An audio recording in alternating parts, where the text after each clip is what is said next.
Hello, everyone, and welcome to the Ventures podcast. I'm taking a little interlude from the Web 2 and 3 product and code series that I'm teaching on this podcast to reintroduce my good friends, Joel Ferris and Mike Anderson.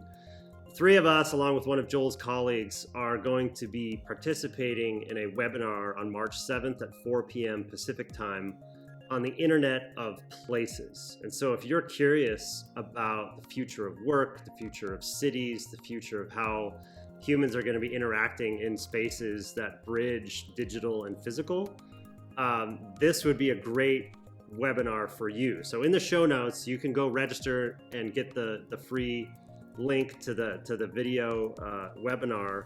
And we're going to be covering a lot of things that I've talked about in this show, including Web3, why blockchains matter in the future of spaces. Mike has been starting and scaling tons of different startups across Web 2 and Web 3. So he has a lot of insight into kind of the future of entrepreneurship in this space. Joel has a holistic background in design and innovation and entrepreneurship. And so how we talk about this topic, specifically how the design of these future digital physical spaces can actually help humans flourish. That's what we're going to be getting into. So in this podcast, we're gonna just tee that up, just a quick little 15-minute conversation to introduce the ideas that we'll be talking about on March 7th. So again, go click in the show notes to register for that so you can get the link. And again, for those who are watching this, you can also listen anywhere that you get your podcast. You can just search for Ventures and this episode should show up. And if you're listening, you can also watch. We do have a video of this. You can go to wclittle.com and there you'll see more extensive show notes as well. So with that, please enjoy this conversation with Joel Ferris and Mike Anderson.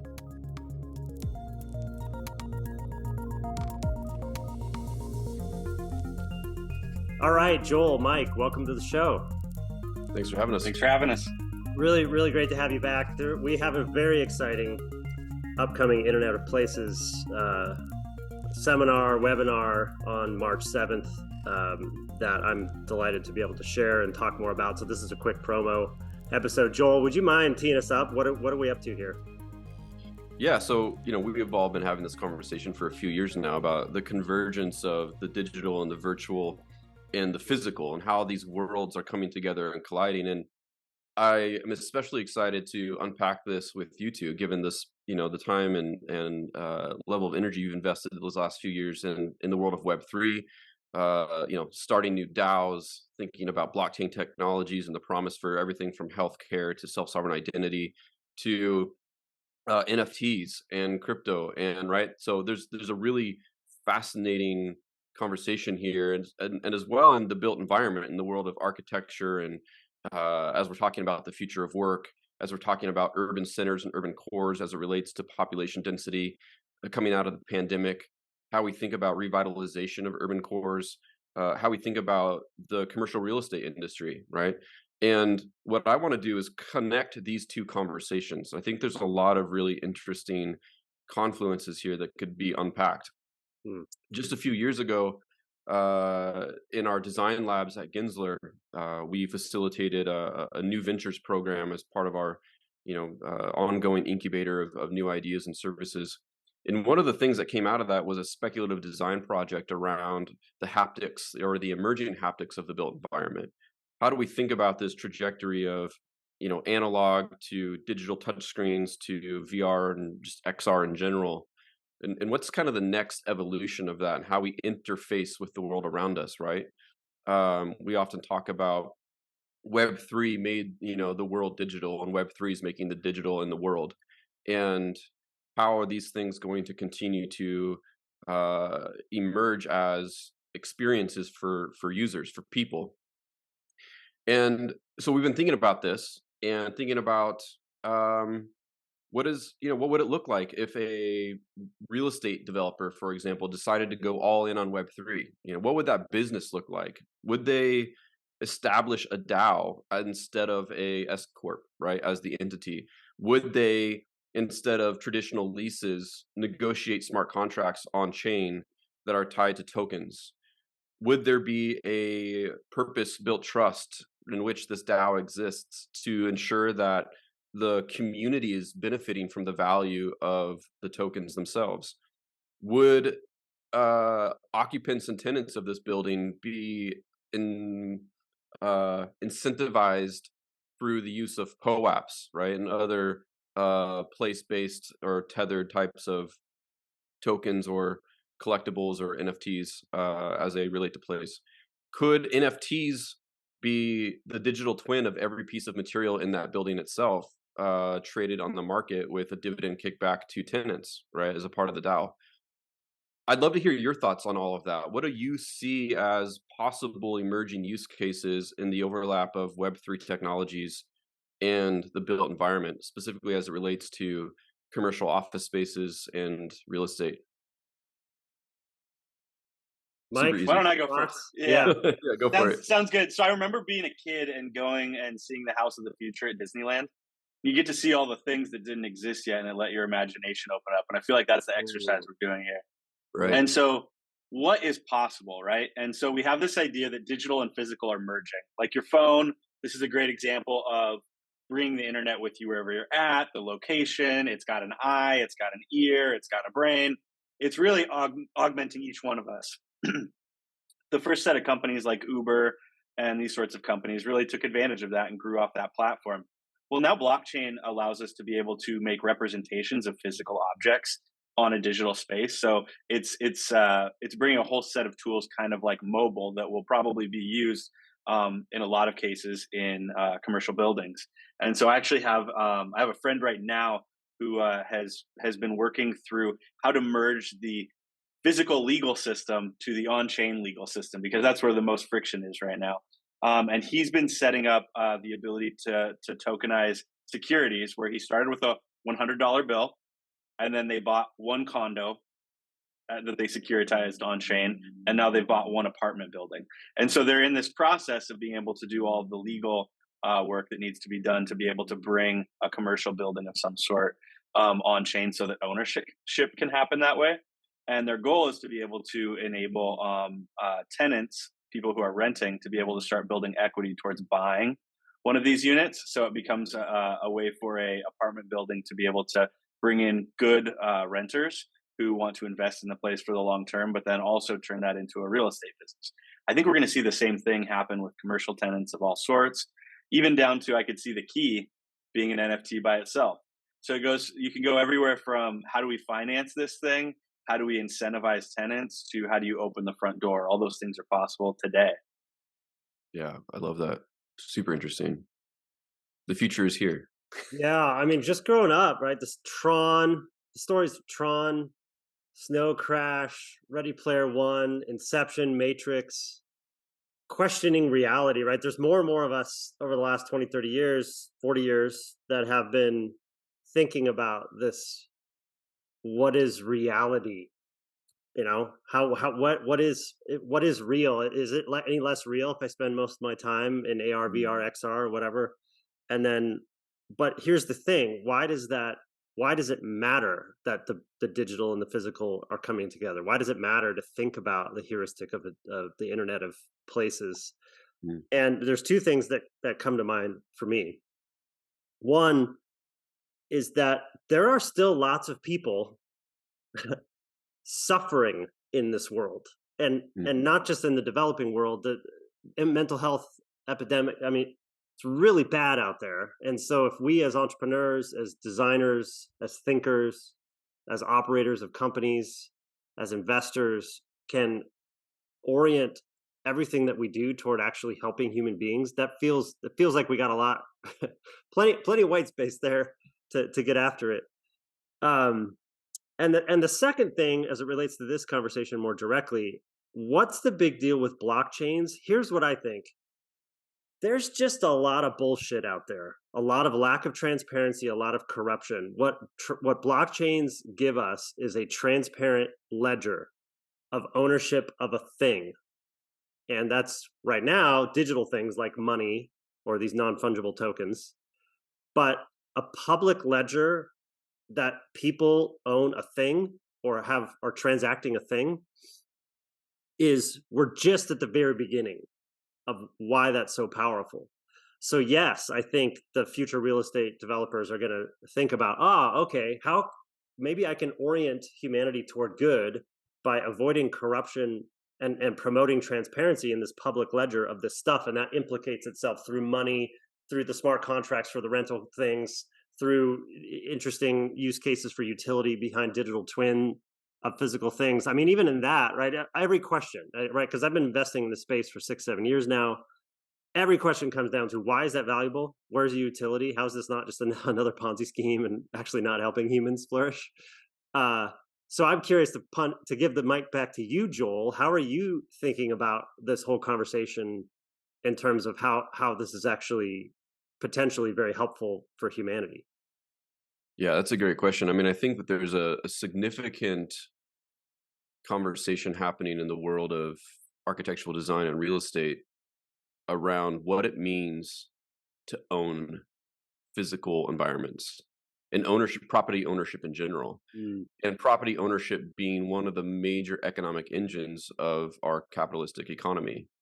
And in that regard, one of the biggest challenges that we have is in designing a system of real estate that works for more people, more equitable way, right? Historically, you've seen cities and the development of, commercial real estate be very disruptive. And in the last 20 years, there's been a major pivot towards thinking about development in ways that is far more equitable to communities, that's not displacing populations of people who have been there for generations, that's not raising market rates beyond what people are able to pay taxes on, so that they get, basically, economically bullied out of their own homes. There's a lot there that I think the convergence of Web3 technologies in the built environment could begin to address as a mechanism for transparency, but also for shared ownership, right? Rethinking power and decision making and economic distribution in communities, while also continuing to incentivize through fair market, competition, the design and creation of really amazing spaces and experiences.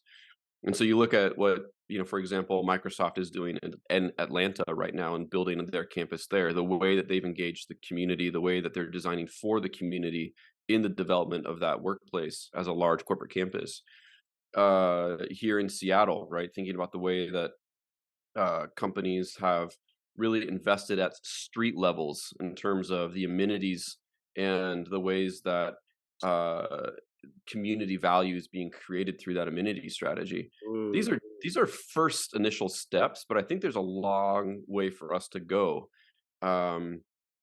in how we think about development and how we think about good environments and good experiences in the environment, and then what that means for kind of up the ladder our experience of work, right? If you think about the carbon impact in the positive that the pandemic had, we stopped driving to work, we stopped driving to city centers, we stopped going to the office.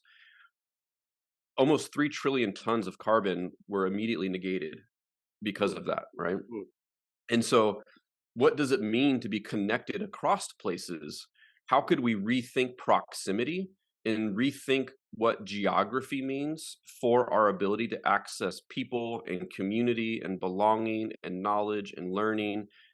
There's a massive distribution of access and equitable access to those things when we take geography out of the equation, specifically proximity out of the equation. And so to think about an internet of places, how could you access place as easily as you can access knowledge in Wikipedia, right? What does that world look like? And I think that opens the door to rethinking community, rethinking prosperity, rethinking belonging, and our ability to juggle and meet the demands of work and life holistically in a healthy, pro-social way that's just better fundamentally for more people. So I think there's a big conversation to be had there, and I'm looking forward to unpacking it further with you guys and my own colleague Greg Gallimore at Gensler. on March 7th. It's going to be a fun conversation. Yeah, Mike, you've built and scaled a ton of companies. Like, what excites you about this conversation of internet places, of bridging the physical and the digital? Like, what motivates you? Yeah, What's coming to mind in this conversation? I mean, we're at such a unique point in time in history where like we're going to a website like ChatGPT that's like smarter than most of my friends, right? Like, and my friends are smart people. And so that change is happening at the same time as I live right by the Amazon campus in Seattle. And so I'm watching probably one of the preeminent U.S. City redevelopments happening right here in my backyard, and uh, I'm seeing that change is all happening in these places and then working their way out. And so this is what our culture is going to be for the next 20 to 50 years. And we're going to be building it right now. And we're going to be choosing how we work with this technology, how we bring people along for the ride, or how we exclude them from the ride. And so it's important that people think about this, because the easy money is always just going to be in the selling to rich people, right? It's way easier to sell to rich people.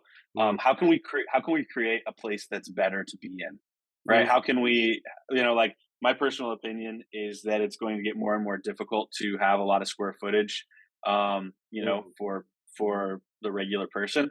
Having an office at home starts to get tighter and tighter. I think more of us are going to be living in the cities, and being able to create interactive experiences that allow a place to be able to change are going to become more and more important. For example, like I'm sitting here on the 7th floor in a building in Belltown, and on Wednesday, a 75-inch flat screen TV that looks like a picture frame is going to arrive. And so my kitchen table that I'm talking to you at now is going to return to being a kitchen table so we can start hosting people. And my TV is going to be my new screen, and you each will be like 6 foot tall in it. And so it's going to feel more like I'm with real humans again. And, when I'm not in the office, when I'm not driving into the office, then I have my portal to everywhere else. And I think those are some of the things we're going to see. I think we're going to start to see much larger screens, so that this doesn't feel like I'm talking to little people that I can stand up, like we all have chiropractic bills. Like, we haven't really adapted to that yet. Sitting at these chairs is not helpful in your own living room. There's all this stuff like we need to think about, and we're going to need to innovate our way out of a lot of our problems. They're not going to take care of themselves, and they're going to compound and grow faster. So that's what I'm excited about. Yeah, cool. All right, Joel, details here. March 7th, 4 p.m. 7th. Pacific time. Do people need to pre-register, or what is that? What's that like? Yeah, so we'll include a registration link in the show notes for this episode. That will, you just fill out, put your name and email in there, and we'll send you a calendar invite that will have the Zoom link. It's a virtual webinar. You can join us from anywhere in the world, and it's going to be a 1-hour conversation. The three of us, and as I mentioned, my colleague Greg Gallimore will be joining us as well. And yeah, we're going to dive further into this conversation and begin to tease out some of these ideas and talk about the Internet of Places. And so, to summarize then, the people who are curious about what should tune in to this webinar? That's a great question. I think if you're interested in the future of work, if you're interested in the future of real estate, specifically as it relates to commercial real estate and urban cores and centers, the future of cities, how technology is going to continue to transform our cities moving forward into the future, and the experiences that we have in the built environment in an urban context. If you're interested in Web3s and emerging fringe use cases for Web3 technologies outside of the core, kind of what we hear, the headlines in the media around crypto and NFTs and all of that, if you want to think about use cases that go beyond some of that core and think about, where Web3 may be applied in more tactical ways today, all of that and more. You'll be interested in this conversation. Love it. All right, gentlemen, this is great. I'll look forward to that conversation. Take care. Appreciate your time. This is a great teaser, and I'll definitely look forward to March 7th. All right. Thanks, Will. See you then. Peace.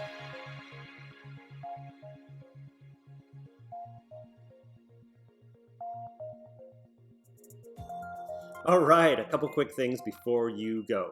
Number one, I have a general newsletter where I write about technology and startups and health science and teaching people to code. And I write about a variety of different subjects that we talk about on this show. So if you go to wclittle.com, there you'll be able to subscribe, and you'll also be able to subscribe to particular topics. If you're just interested in one or a few of them, you'll be notified right when I publish new content in those areas. Number two, my partners and I at Proto Ventures have a portfolio company called Startup Rocket. If you go to startuprocket.com, there you'll be able to receive coaching guides and customize an operations framework for you and your team and your advisors to be on the same page in terms of what is the appropriate next step for you and your entrepreneurial journey.